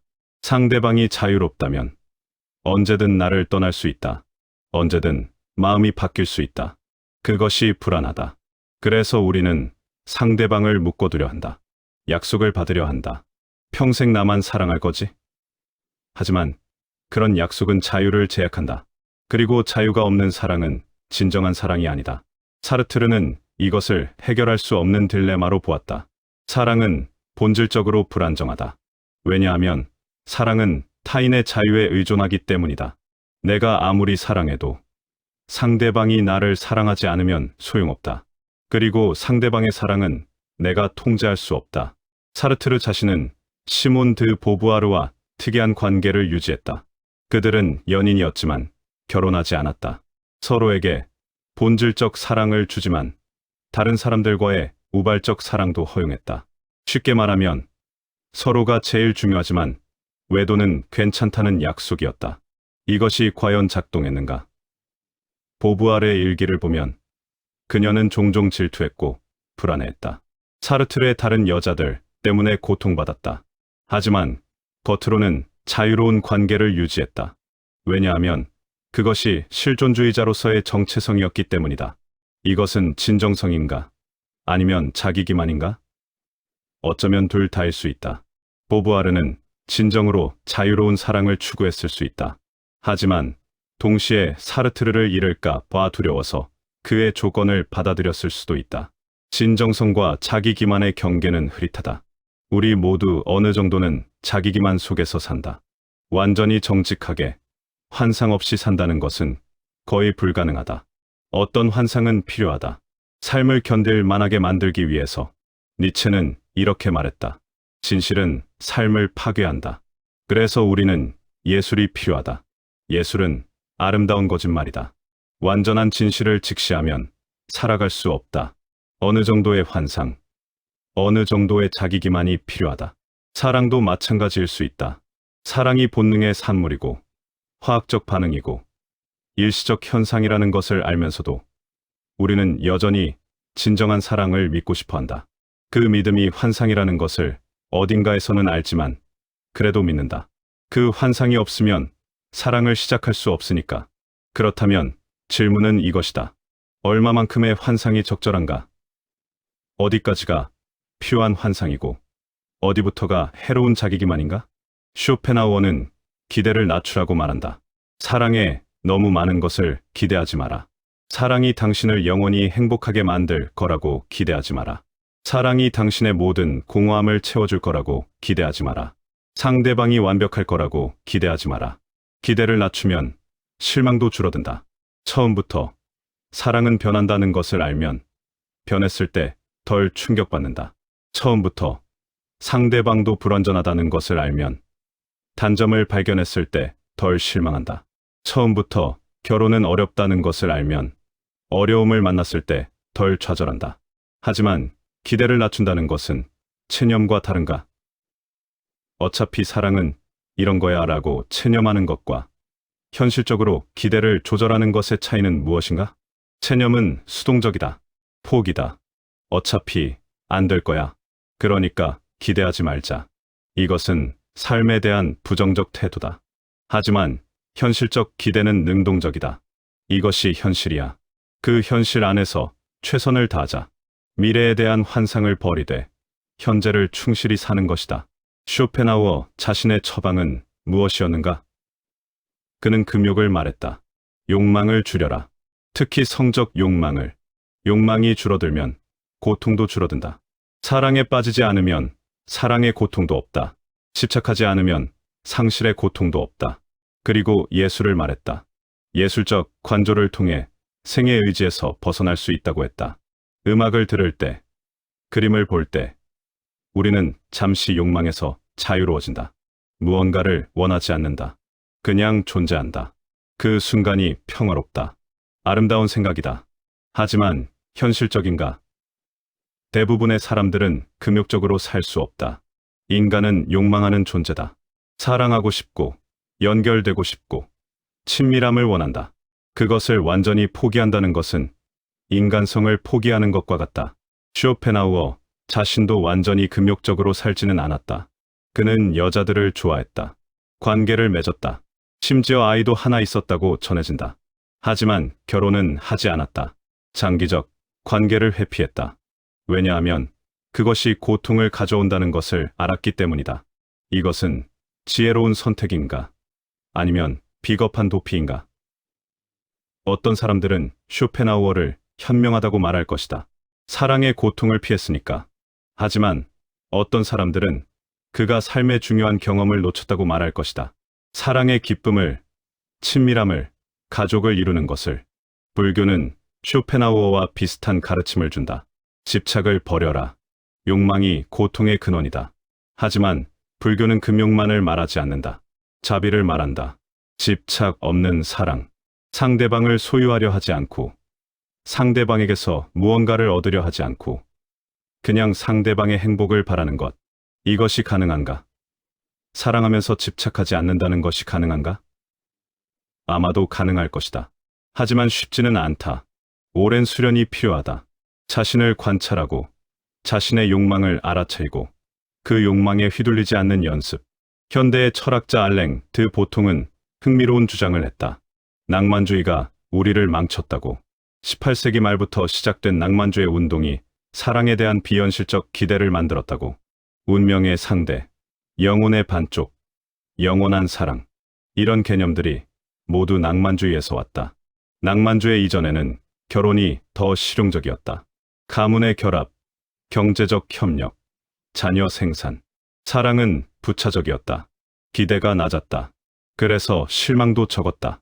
하지만 낭만주의 이후로 사랑이 결혼의 전제조건이 되었다. 그리고 사랑에 대한 기대가 하늘 높이 치솟았다. 알랭 드 보통은 말한다. 좀 더 현실적이 되자. 사랑을 비즈니스처럼 생각하자. 상대방의 장단점을 객관적으로 평가하고, 타협할 수 있는 부분과 없는 부분을 명확히 하고, 합리적으로 결정하자.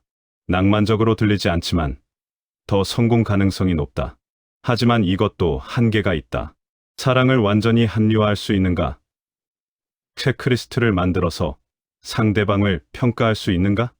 성격 좋음, 외모 괜찮음, 경제력 적정, 가치관 70% 일치, 결론 결혼 적합. 이렇게 할 수 있는가? 어느 정도는 가능할 것이다.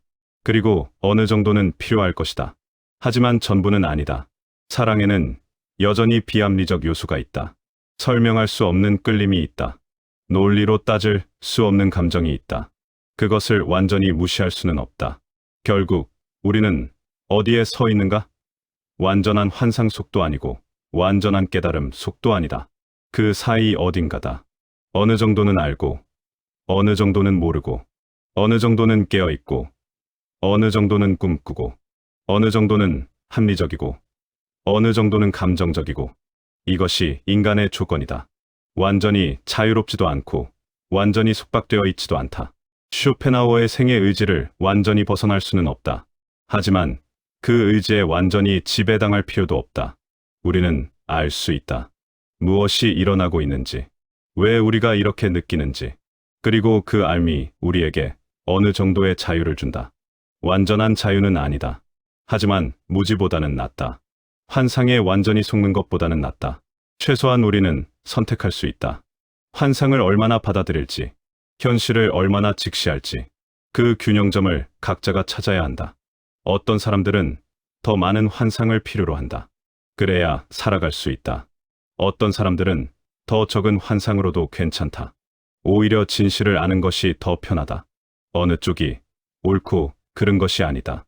각자의 성향이고 각자의 선택이다. 중요한 것은 자기 자신을 아는 것이다. 나에게 필요한 것이 무엇인지, 나는 얼마나 진실을 견딜 수 있는지, 나는 얼마나 환상이 필요한지, 그것을 알고 의식적으로 선택하는 것. 그것이 자기 기만과 진정성의 차이다. 쇼펜하우어의 냉소를 다 듣고 나면 한 가지 질문이 남는다. 그렇다면 사랑은 전혀 가치가 없는 것인가? 단지 본능의 속임수이고 일시적 화학 반응이고 고통의 근원일 뿐인가? 모든 사랑하는 사람들은 그저 자연에게 속고 있는 불쌍한 희생자들인가? 이 질문에 대답하기 위해 우리는 쇼펜하우어를 넘어설 필요가 있다. 그의 통찰은 날카롭고 정확하다. 하지만 그것이 전부는 아니다. 사랑에는 그가 포착하지 못한 다른 층위들이 있다. 20세기 독일의 심리학자이자 철학자인 에리 프롬은 전혀 다른 관점을 제시했다. 그에 져서 사랑의 기술은 사랑을 수동적으로 경험하는 것이 아니라 능동적으로 실천하는 것으로 본다. 프롬에게 사랑은 감정이 아니라 기술이다. 배우고 연습해야 하는 기술. 프롬은 묻는다. 왜 사람들은 사랑을 배우려 하지 않는가? 피아노를 치려면 연습해야 한다는 것을 안다. 그림을 그리려면 기법을 익혀야 한다는 것을 안다. 하지만 사랑은 그냥 저절로 될 거라고 생각한다. 사랑에 빠지기만 하면 나머지는 자연스럽게 따라올 거라고 믿는다. 하지만 프롬은 말한다. 그것은 착각이다. 사랑에 빠지는 것은 쉽다. 쇼펜하우어가 말한 대로 그것은 자동적으로 일어난다. 하지만 사랑을 유지하는 것, 사랑을 키워가는 것, 그것은 기술이 필요하다. 노력이 필요하다. 의식적 선택이 필요하다. 프롬이 말하는 사랑의 기술은 무엇인가? 첫째, 배려다. 상대방의 필요를 알아차리고 상대방을 위해 행동하는 것. 둘째, 책임이다. 상대방의 삶에 대해 책임감을 느끼는 것. 셋째, 존중이다. 상대방을 있는 그대로 받아들이고 상대방의 독립성을 인정하는 것. 넷째, 이해다. 상대방의 입장에서 생각하려고 노력하는 것. 이것들은 모두 능동적 행위다. 저절로 일어나지 않는다. 의식적으로 선택해야 한다. 매일, 매 순간. 그래서 사랑은 기술이다. 연습하지 않으면 녹슨다. 노력하지 않으면 시들어간다. 프롬의 관점에서 보면 쇼펜하우어는 사랑의 시작만 본 것이다. 사랑에 빠지는 순간, 열정의 단계만 본 것이다. 하지만 진짜 사랑은 그 이후에 시작된다. 열정이 식은 후에도 의식적으로 사랑하기로 선택하는 것. 그것이 성숙한 사랑이고 그것이야말로 진정한 사랑이다. 하지만 프롬도 인정한다. 현대 사회는 사랑을 배우기 어려운 구조라고. 자본주의 사회에서 우리는 모든 것을 소비하는 데 익숙하다. 물건을 사고, 경험을 사고, 관계도 소비한다. 상대방에게서 무언가를 얻으려 한다. 기쁨을, 안정을, 행복을. 하지만 진정한 사랑은 소비가 아니라 생산이다. 주는 것이다. 프롬은 이렇게 썼다. 미성숙한 사랑은 당신이 필요해서 당신을 사랑해라고 말한다. 성숙한 사랑은 당신을 사랑해서 당신이 필요해라고 말한다. 미묘한 차이지만 근본적인 차이다. 전자는 욕구에서 나온 사랑이다. 후자는 풍요에서 나온 사랑이다. 욕구에서 나온 사랑은 불안정하다. 욕구가 충족되면 사랑도 사라진다. 하지만 풍요에서 나온 사랑은 안정적이다. 주는 것 자체가 기쁨이니까. 상대방이 나를 행복하게 만들어주기를 바라는 것이 아니라 내가 상대방을 행복하게 만들고 싶어 하는 것이니까. 이것은 아름다운 이상이다. 하지만 현실적으로 가능한가? 프롬 자신도 완벽하지 않았다. 그는 3번 결혼했다. 첫 번째와 두 번째 결혼은 이혼으로 끝났다. 사랑의 기술을 가르친 사람조차도 사랑의 실천에서는 완벽하지 못했다. 이것이 우리에게 무엇을 말해주는가? 사랑은 어렵다는 것. 안다고 해서 되는 것이 아니라는 것. 이론과 실천 사이에는 큰 간극이 있다는 것. 하지만 그렇다고 해서 프롬의 통찰이 무의미한 것은 아니다. 완벽하게 실천하지 못하더라도 방향을 아는 것은 중요하다. 노력할 수 있는 것과 노력할 수 없는 것의 차이를 아는 것은 중요하다. 동양의 지혜는 또 다른 관점을 제공한다. 불교에서는 자비를 말한다. 자비는 사랑과 비슷하지만 다르다. 사랑에는 집착이 섞여 있을 수 있다. 하지만 자비에는 집착이 없다. 상대방이 행복하기를 바라지만 그 행복이 나를 통해서만 오기를 바라지는 않는다. 상대방을 원하지만 소유하려 하지 않는다.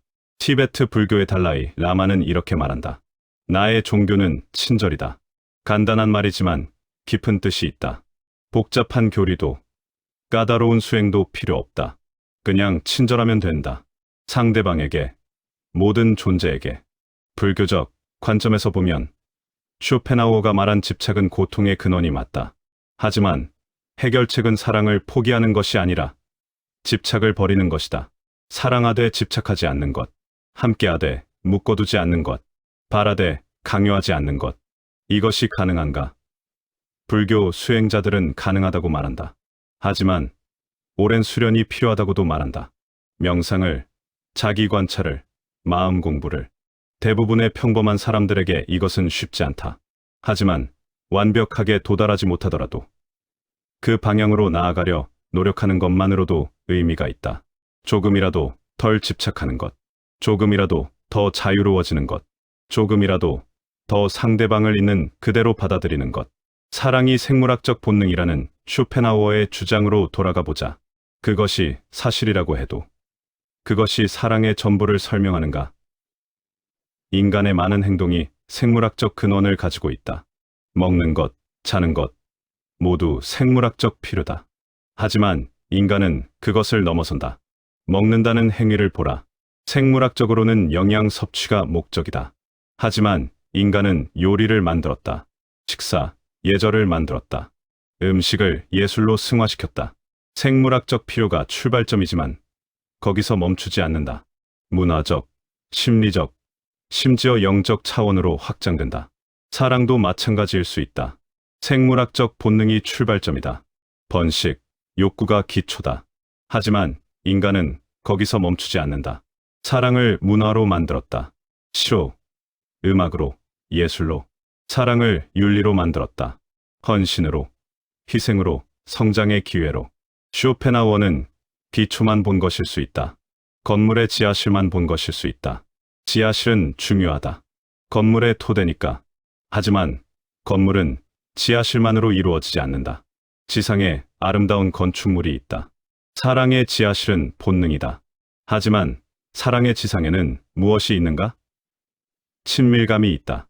두 사람이 서로의 내면을 나누는 것, 취약함을 보여줄 수 있는 것, 비밀을 나눌 수 있는 것. 이것은 단순한 번식, 본능으로 설명되지 않는다. 성장이 있다. 사랑을 통해 우리는 변한다. 더 나은 사람이 되려고 노력한다. 상대방을 위해 자신의 이기심을 누른다. 참을성을 배운다. 용서를 배운다. 이것은 본능이 아니라 선택이다. 의미가 있다. 사랑을 통해 우리의 삶에 의미가 생긴다.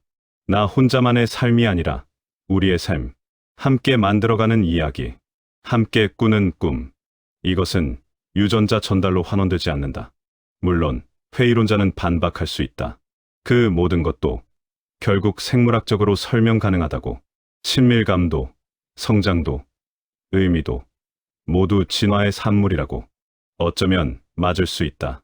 하지만 그렇다고 해도 그것이 경험의 가치를 떨어뜨리는가? 음악을 듣는다고 하자. 음악은 공기의 진동이다. 물리학적으로는 그게 전부다. 하지만 우리가 음악을 들으며 느끼는 감동, 아름다움, 숭고함, 그것들이 단지 공기의 진동으로 환원되는가? 물리학적 설명이 미학적 경험을 무의미하게 만드는가? 사랑도 마찬가지다.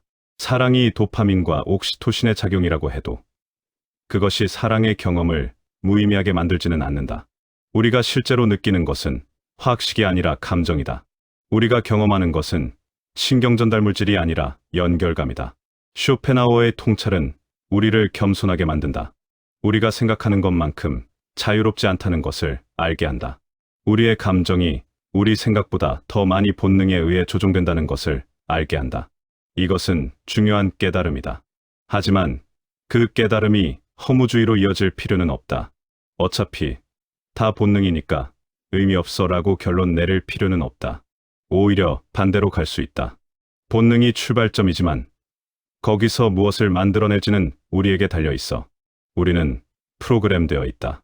하지만 완전히 결정되어 있지는 않다. 본능은 우리를 밀어낸다. 하지만 우리는 방향을 조절할 수 있다. 완전한 자유는 아니지만 어느 정도의 자유는 있다. 그 제한된 자유 안에서 우리는 선택할 수 있다. 사랑에 빠질지 말지를 선택할 수는 없다. 그것은 자동적으로 일어난다. 하지만 사랑에 빠진 후 어떻게 할지는 선택할 수 있다.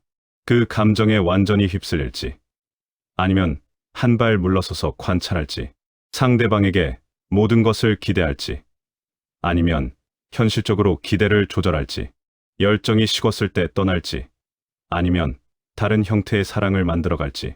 이 선택들이 우리를 인간답게 만든다. 동물은 본능대로만 산다. 하지만 인간은 본능을 인식하고 본능과 대화하고 때로는 본능을 거스를 수 있다. 완벽하게는 아니지만 어느 정도는. 그래서 우리는 여전히 사랑한다. 쇼펜하우어의 경고를 다 들었어도, 사랑이 본능의 속임수라는 것을 알아도, 열정이 식는다는 것을 알아도, 결혼이 어렵다는 것을 알아도 여전히 사랑한다. 왜냐하면 우리는 인간이기 때문이다. 연결을 원하는 존재이기 때문이다. 혼자서는 완전할 수 없는 존재이기 때문이다. 다른 사람과의 관계 속에서만 의미를 찾는 존재이기 때문이다. 사랑은 완벽하지 않다. 영원하지도 않다. 우리를 항상 행복하게 만들지도 않는다. 때로는 고통을 준다. 실망을 준다. 상처를 준다. 하지만 그럼에도 불구하고 사랑할 만한 가치가 있다. 왜냐하면 사랑을 통해 우리는 성장하기 때문이다. 사랑을 통해 우리는 자기 중심성을 넘어서기 때문이다. 사랑을 통해 우리는 다른 존재의 고통과 기쁨을 진정으로 이해하게 되기 때문이다. 사랑은 우리를 취약하게 만든다. 하지만 그 취약함이 우리를 인간답게 만든다. 상처받을 수 있다는 것, 상실할 수 있다는 것, 그것이 우리가 살아있다는 증거다. 아무것도 느끼지 않는 사람은 상처받지도 않는다. 하지만 그것이 진정한 안전인가? 결국 우리는 선택해야 한다. 안전하지만 고립된 삶을 살 것인가? 아니면 위험하지만 연결된 삶을 살 것인가? 쇼펜하우어는 전자를 선택했다. 그는 혼자 살았고, 안전했고, 고통을 피했다. 하지만 그는 행복했는가? 그의 글을 읽으면 느껴진다. 깊은 외로움이, 세상에 대한 원망이, 인간에 대한 불신이. 그는 고통을 피했지만 기쁨도 놓쳤다. 그는 안전했지만 살아있지는 않았다. 대부분의 사람들은 다른 선택을 한다. 위험을 감수하고 사랑한다. 상처받을 수 있다는 것을 알면서도 마음을 연다. 실망할 수 있다는 것을 알면서도 기대한다. 떠날 수 있다는 것을 알면서도 헌신한다. 이것이 용기다. 삶에 대한 긍정이다. 불확실성을 받아들이고 그 속에서도 의미를 만들어가려는 의지다. 쇼펜하우어는 우리에게 눈을 뜨게 해주었다. 환상을 벗겨주었다. 현실을 보여주었다. 그것은 고마운 일이다. 환상 속에서 사는 것보다 현실을 아는 것이 낫다. 하지만 현실을 안다고 해서 절망할 필요는 없다. 현실은 우리가 생각했던 것만큼 아름답지 않을 수 있다. 하지만 그렇다고 추한 것만도 아니다. 현실은 복잡하다. 아름다움과 추함이 섞여 있다. 기쁨과 고통이 함께 온다. 환상과 진실이 뒤섞여 있다. 그 복잡함을 받아들이는 것. 한쪽만 보지 않고 양쪽을 다 보는 것. 비관하지도 낙관하지도 않고 있는 그대로 보는 것. 그것이 지혜일 것이다. 그리고 그 지혜를 가지고 그래도 사랑하기로 선택하는 것. 완벽하지 않다는 것을 알면서도, 영원하지 않다는 것을 알면서도, 어렵다는 것을 알면서도 그래도 사랑하기로. 왜냐하면 우리는 인간이기 때문이다. 그리고 인간이라는 것은 불완전함 속에서도 의미를 찾아가는 존재라는 뜻이기 때문이다. 당신은 지금 어디에 있는가? 혼자 이 이야기를 듣고 있는가? 아니면 누군가 옆에 있는가? 만약 누군가 옆에 있다면 그 사람을 잠시 바라보라. 처음 만났을 때 느꼈던 그 떨림은 사라졌을 것이다. 완벽해 보이던 그 모습은 이제 보이지 않을 것이다. 대신 주름이 보이고, 습관이 보이고, 반복되는 패턴이 보일 것이다. 쇼펜하우어라면 말할 것이다. 콩깍지가 벗겨진 것이라고. 자연이 당신을 속인 것이라고. 하지만 지금 이 순간 당신은 다르게 볼 수도 있다. 그 사람이 불완전하다는 것을 알면서도 그래도 함께 있기로 선택한 것이라고. 그것이 어쩌면 더 깊은 사랑일 수 있다고. 만약 혼자 있다면 그것도 괜찮다. 쇼펜하우어는 혼자였고 그는 세상의 진실을 꿰뚫어 보았다. 혼자라는 것이 실패가 아니다. 그것은 하나의 선택이고 하나의 삶의 방식이다. 다만 외로움이 찾아올 때 그것을 부정하지 말라. 외로움도 인간 조건의 일부다. 그것을 느낀다는 것은 당신이 여전히 살아있다는 증거다. 우리는 오늘 긴 여정을 함께했다. 사랑이라는 가장 아름다운 감정을 가장 냉정한 시선으로 해부했다. 불편했을 것이다. 듣고 싶지 않은 이야기도 있었을 것이다. 사랑은 본능의 속임수라는 말 앞에서, 열정은 반드시 식는다는 말 앞에서 저항이 일어났을 것이다. 하지만 이제 당신은 안다. 모른 척할 수는 있지만 이미 들어버린 것은 지울 수 없다. 슈로펜하우어의 목소리는 이제 당신 안에 있다. 사랑에 빠질 때 그 목소리가 속삭일 것이다. 이것도 콩깍지야. 열정이 식을 때 그 목소리가 말할 것이다. 원래 그런 거야. 그 목소리를 들으면서도 당신은 여전히 선택할 수 있다. 사랑하지 않기로 선택할 수도 있고, 사랑하기로 선택할 수도 있다. 떠나기로 선택할 수도 있고, 머물기로 선택할 수도 있다. 환상을 버리기로 선택할 수도 있고, 어느 정도의 환상은 필요하다고 인정할 수도 있다. 중요한 것은 이제 당신이 더 이상 맹목적이지 않다는 것이다. 당신은 본다. 무엇이 일어나고 있는지를, 왜 그런 감정을 느끼는지를, 그리고 그 알미 당신에게 힘을 준다. 완전한 통제는 아니지만 어느 정도의 거리두기는 가능하다. 200년 전 쇼펜하우어는 혼자 책상 앞에 앉아 이 진실들을 썼다. 그는 사랑받지 못했고, 이해받지 못했고, 외로웠다. 하지만 그는 포기하지 않았다. 진실을 말해야 한다고 믿었다. 사람들이 듣기 싫어하는 진실이라도 그가 옳았는가? 부분적으로는 옳았다. 사랑에는 분명히 생물학적 측면이 있다. 본능적 측면이 있다. 일시적 측면이 있다. 그것을 부정할 수 없다. 하지만 그가 전부를 본 것은 아니다. 사랑에는 그가 포착하지 못한 다른 차원들도 있다. 어쩌면 그는 너무 많이 보았고, 동시에 충분히 보지 못했다. 너무 깊이 보아서 지하실만 보았고, 지상의 아름다움은 놓쳤다. 너무 냉정해서 진실은 보았지만 의미는 놓쳤다. 하지만 우리는 그보다 운이 좋다. 우리는 그의 통찰을 가지고 있으면서도 그의 한계를 넘어설 수 있다. 우리는 지하실을 보면서도 지상을 볼 수 있다. 본능을 인정하면서도 선택을 할 수 있다. 환상을 벗기면서도 의미를 만들어갈 수 있다.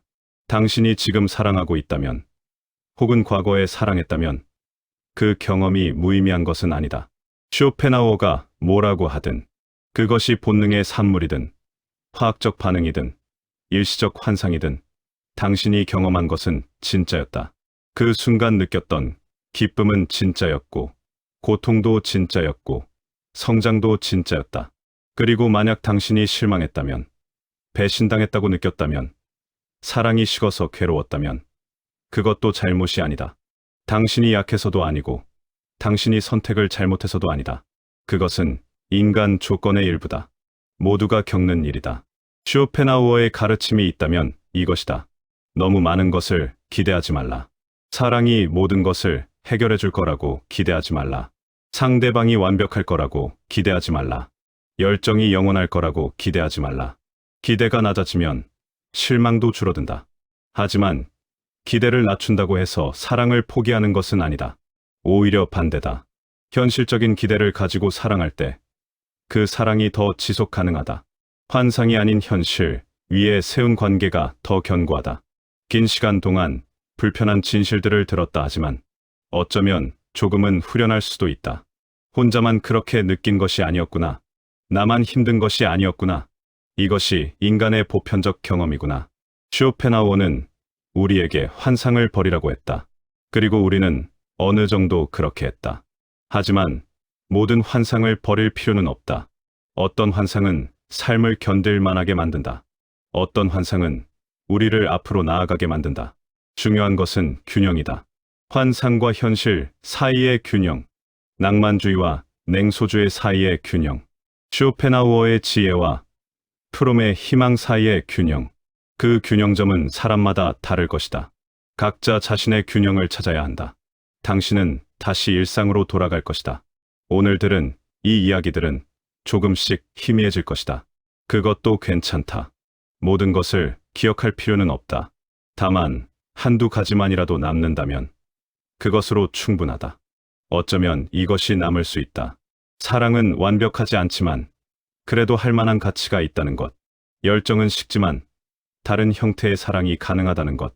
환상은 깨지지만 현실도 나름의 아름다움이 있다는 것. 우리는 완전히 자유롭지 않지만 그래도 선택할 수 있다는 것. 쇼펜하우어는 이렇게 말했다. 삶은 고통이다. 하지만 그는 덧붙이지 않았다. 그래도 살만하다고. 그것은 우리가 덧붙여야 할 말이다. 삶은 고통이다. 사랑도 고통이다. 하지만 그래도 살만하다. 그래도 사랑할 만하다. 왜냐하면 우리는 인간이기 때문이다. 불완전하고 모순적이고 때로는 우스꽝스러운 존재지만 그래도 의미를 찾으려 하고 연결되려 하고 사랑하려 하는 존재이기 때문이다. 잠시 생각해보라. 당신의 사랑은 무엇이었는가? 무엇인가?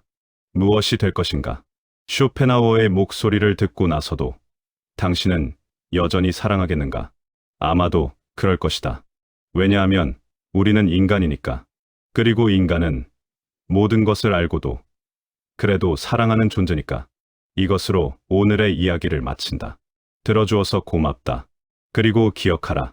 당신은 혼자가 아니다. 우리 모두 같은 길을 걷고 있다.